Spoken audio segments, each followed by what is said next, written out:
Look, can you give me a second? I'm recording right now. I'll be 2 minutes, okay? Man. Right. Today we are going to talk about this PryBar.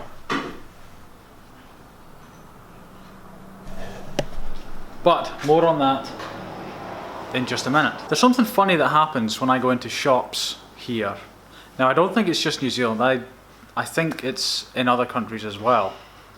It's been a while since I've been to any other countries, but what happens is I go into a shop and I'm looking for a product for a specific purpose.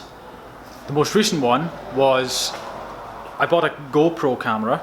I wanted a small compact case, a very specific case for this GoPro camera. And when I went to a shop to buy this case, I'm looking at the cases in the shop and the girl comes up and she says, can I help you? I said, yeah, I'm looking for a very compact case. I said, I'm looking at this one here. And she says, oh, well, there's this one, but it's very expensive. What's funny is that it's as if price is the number one priority and it's or the number one concern. And I don't know if I was ever like that. Certainly, if I might have been like that when I was younger, but what I want is I want function. I want something to work well. I want it to perform a specific task. The price is the last thing I consider, literally the last thing I consider. But it's still important because even if it's, quote unquote expensive, I'll still haggle. I'm a real haggler, by the way. Doesn't matter what it is. Even in a cafe, I'll haggle for coffee, a free biscuit or something. I don't really care about that stuff. It's weird. They look at the cost of something first, and if it's twice the price, if it's $100 instead of $50, they won't consider it, or they expect me to not consider it. But maybe I'm odd. Maybe you're odd. Who knows? Anyway.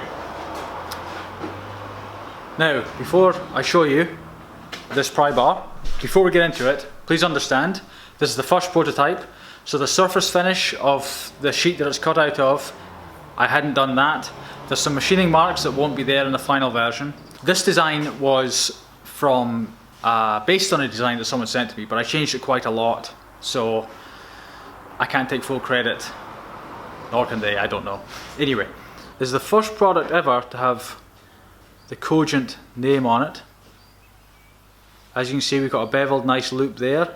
The concept for this design is that it's quite a structured, formal PryBar. Most PryBars are quite industrial, very workshop looking, but not this one. It's got the pry function obviously there, but it's this. And this is a part that this is like the major part for me at least, is we've got like a box cutter edge there, so we've got the box cutter edge there, but so you have finger grip there to help you when we're cutting something there. You're cutting a box, you're opening something, you got good grip.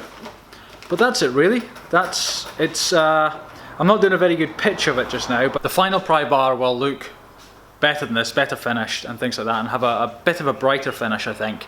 I'm not a huge PryBar fan. I was for a while, like I was never, and then I made one and I was quite keen on, and then I never really have one on my keychain, but this is one that I'm pretty sure I will have on my keychain. What's funny is, it's as if price is... Come on, hurry up, come on. You need to be quiet. Just while I'm recording.